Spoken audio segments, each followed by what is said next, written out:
اور آگے بھی رہو گی، تم چاہو یا پوری دنیا چاہے۔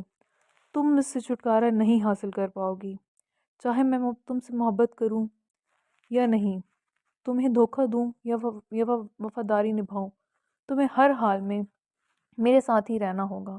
شاویر سلطان خود غرضی کی انتہا پر تھا، وہ اس لڑکی کو اپنے ساتھ باندھ کر رکھنا چاہتا تھا۔ ناوے کی آنکھوں سے آنسو رواں ہو چکے تھے۔ مجھے تمہارے ساتھ نہیں رہنا، تم بہت برے ہو، اس کا گریبان مٹھیوں میں جکڑے روتی ہوئی بولی تھی۔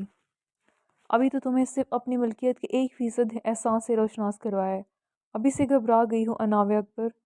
شاویر نے اس کی نوز پن پر اپنے لبوں کا شدت پر لمس چھوڑا تھا۔ اب میں فرار نہیں ہوں گی، اب میں اپنے ہاتھوں سے خود کو ختم کروں گی، پھر تو تمہارا انتقام پورا ہو جائے گا نا مجھ سے۔ اناوے کی تکلیف سواں نیزے پر تھی، اسے یہی دکھ کھائے جا رہا تھا کہ شاویر بنا اس سے محبت کے صرف ایک مقصد کے تحت شادی کر رہا ہے۔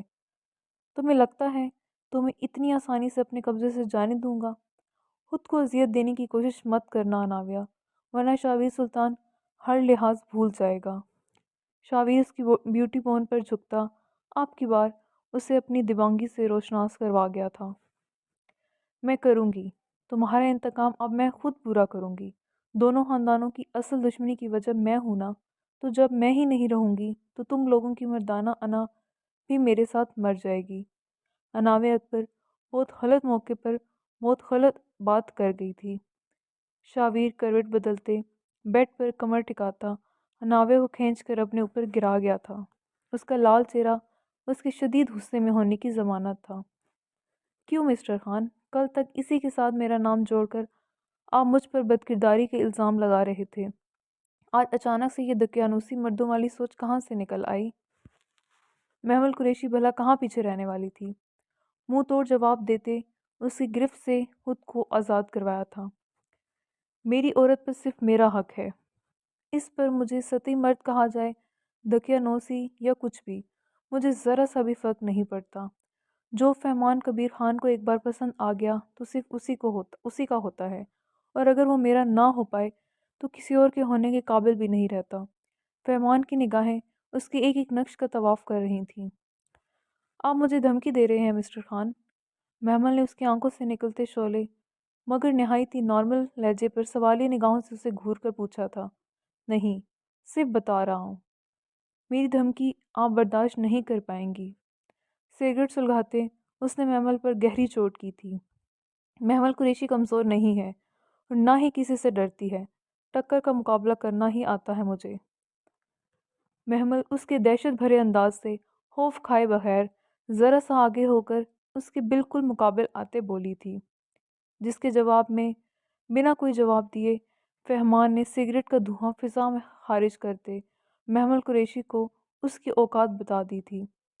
محمل اس طرح اچانک دھواں ناک اور منہ میں گھس جانے کی وجہ سے بری طرح کھانسنے لگی تھی، جب اس کی حالت پر ایک طنزیہ نگاہ ڈالتے فہمان نے پانی کا گلاس اس کی جانب بڑھا دیا تھا۔ آئندہ یہ بات سوچ سمجھ کر بولیے گا، میرا اور آپ کا کوئی مقابلہ نہیں ہے مس محمل، اور نہ ہی کبھی آپ میرے مقابلے میں پر آ سکتی ہیں۔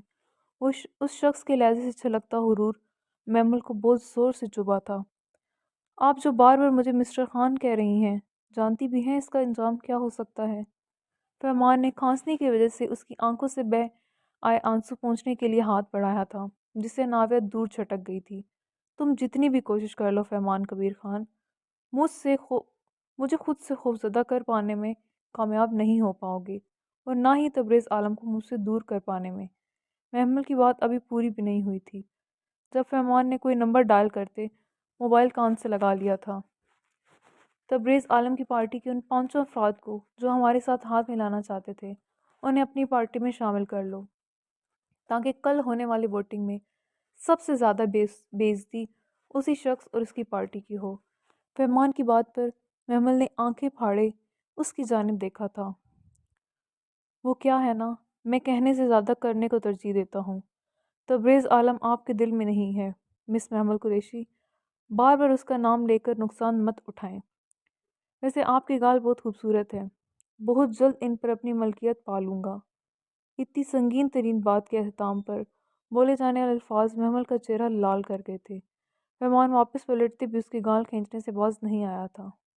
محمل کو یہ شخص بالکل سر پھیرا لگا تھا، جس کا اپنا دماغ تو گھما ہوا تھا ہی، مگر اس شخص نے اسے بھی پوری طرح سے گھما کر رکھ دیا تھا۔ محمل اس کی جانب سے آزادی ملتے ہی سیدھی نیچے آئی تھی اور چن کر وہی برائڈل ڈریس لیا تھا جو مینا نے اسے فہمان کا ناپسند بتایا تھا۔ فہمان نے مینا کو بولا تھا کہ اسے ریڈ کلر اور ہیوی برائڈل لک بالکل نہیں پسند، جو سنتے ہی محمل نے نہ صرف ہیوی سا برائڈل لہنگا لیا تھا ریڈ کلر میں، بلکہ جیولری اور باقی سارا سٹاف بھی کافی ہیوی لیا تھا۔ اوپر اپنی سیٹ پر بیٹھا فہمان کبیر خان محمل کو یہ سب کرتا دیکھ اپنی مسکراہٹ نہیں روک پایا تھا۔ یہ لڑکی بہت ہی آرام سے اس کے ہاتھوں بیوقوف بن جایا کرتی تھی، جیسے اس وقت اس کی پسند کے مطابق تمام چیزیں لے کر بن رہی تھی۔ تمہاری یہ گردن میرا نشہ بنتی جا رہی ہے، کیونکہ ہر بار میری مرضی کے خلاف جا کر مجھے تیش دلاتی ہو تم۔ اب کی بار انگلی کی مدد سے اس کی گردن کو چھوتے وہ اس کی سانسیں روک گیا تھا، جبکہ حورم تو اس وقت پوری طرح سے حواسوں میں تھی ہی نہیں۔ اس نے کبھی نہیں سوچا تھا کہ یہ شخص دوبارہ کبھی اس کے سامنے آئے گا، مگر وہ واپس آ چکا تھا، اور جس پاور کے ساتھ آیا تھا حورم کا خوف کئی گنا بڑھ گیا تھا۔ اتنے سالوں کی قید کاٹ کر آیا ہوں، اب تمہیں قید کروں گا تاکہ تمہیں بھی اندازہ ہو سکے کہ بے گناہ ہوتے ہوئے بھی سزا جھیلنا کتنا اذیت ناک ہوتا ہے۔ ایک بار پھر حرم کی گردن اس کے نشانے پر تھی۔ میر مصطفیٰ پیرزادہ کے ہونٹوں سے نکلتی چنگاریاں حرم کے وجود کو جھلسا رہی تھیں۔ میں نے کچھ نہیں کیا تھا، ہر بات کی قصوروار تم تھے۔ حرم سالوں پہلے گزری قیامت کو سوچتی سسک اٹھی تھی۔ میں جتنا قصوروار تھا اس سے کہیں زیادہ سزا بھگت چکا ہوں، اب یہ سزا بھگتنے کی باری تمہاری ہے۔ میرے سامنے یہ ناٹک مت کرو حرم شیخ، میں رحم نہیں کھاؤں گا۔ مصطفیٰ نے اس کے بالوں کی گدی سے ہاتھ رکھتے اسے اپنے قریب کیا تھا۔ اس شخص کی بے رحمی کا اندازہ یہیں سے لگایا جا سکتا تھا کہ حرم کی خراب طبیعت کا بھی اسے کوئی احساس نہیں ہوا تھا۔ وہ شخص بے حسی اور نفرت کی انتہا پر پہنچ کر پتھر کا ہو چکا تھا۔ یہی بات حرم کو شدید خوف میں مبتلا کر رہی تھی۔ آنے والا وقت اس پر بہت بھاری پڑنے والا تھا۔ میری طبیعت ٹھیک نہیں ہے، اسے اپنے چہرے پر جھکتے دیکھ حرم نے کمزور سے لہجے میں احتجاج کرتے اس میں ذرا سی انسانیت جگانی چاہی تھی۔ مجھے تمہاری ذرا بھی پرواہ نہیں ہے حرم شیخ، میں بس اپنے اندر کی لگی آگ بجھا کر سکون پانا چاہتا ہوں، وہ سکون جو سالوں پہلے مجھ سے چھین چکی ہو تم۔ اس سکون کے ملتے ہی میں تمہیں اپنی زندگی سے نکال پھینکوں گا، کبھی نہ خود تمہارے سامنے آؤں گا اور نہ ہی تمہیں اپنے سامنے آنے دوں گا۔ وہ بے دردی سے اس کے ساتھ اس کے چہرے سے آنسو چنتا حرم کو مزید اذیت میں مبتلا کر گیا تھا۔ مصطفیٰ کی گرفت میں موجود اس کی کلائیاں اب درد کرنے لگی تھیں، مگر اس ظالم شخص کو ذرا سا بھی احساس نہیں ہوا تھا۔ تم اس طرح کبھی سکون نہیں پا سکو گے۔ اس سے پہلے کہ وہ اس کے ہونٹوں کو دوبارہ اپنا نشانہ بناتا حرم جلدی سے بول اٹھی تھی، مگر اس مہکتی غربت میں اگر میں وقتی سرور تو حاصل کر سکتا ہوں، تمہارے پورے وجود پر میری ملکیت ہے، تم سے بھی زیادہ تم پر میرا حق ہے۔ سالوں پہلے یہی ایک اچھا عمل کیا تھا تم نے۔ اپنی بات مکمل کرتا وہ اس کی سانسوں کو اپنی قید میں لے چکا تھا، جب اسی لمحے ٹیبل پر رکھا مصطفیٰ کا موبائل زور و شور سے بج اٹھا تھا۔ جو بات مصطفیٰ کو بہت ہی ناگوار گزری تھی، اس نے حرم کو آزادی بخشتے موبائل کی جانب ہاتھ بڑھایا تھا۔ فون آن کرتے کے ساتھ ساتھ اس نے اسپیکر بھی آن کر دیا تھا۔ مقصد دوسری جانب سے ہونے والی گفتگو حرم کے کانوں تک پہنچانی ہی تھی۔ کوئی لڑکی تھی وہ جو آج رات مصطفیٰ کے ساتھ رہنے کی بات کر رہی تھی۔ حرم نے بہتی آنکھوں کے ساتھ شوق کی کیفیت میں اس کی جانب دیکھتے نفی میں سر ہلایا تھا۔ نہیں، یہ شخص ایسا نہیں کر سکتا تھا۔ تو تم یہ سب؟ حرم کے ہونٹوں سے الفاظ ادا ہو پانا مشکل ہوئے تھے۔ کیوں؟ جب تم آدھے ادھورے کپڑے پہن کر پوری دنیا کے سامنے اپنی نمائش کروا سکتی ہو، تو میں کیا یہ سب نہیں کر سکتا؟ کہا نا میں نے سکون کی تلاش میں ہوں، اب اسے پانے کے لیے ہر کوشش کروں گا نا۔ جاری ہے جی پیارے ریڈرز، کیسی لگی آپ کو آج کی قسط؟ اپنی رائے کا اظہار کمنٹ سیکشن میں ضرور کیجیے گا۔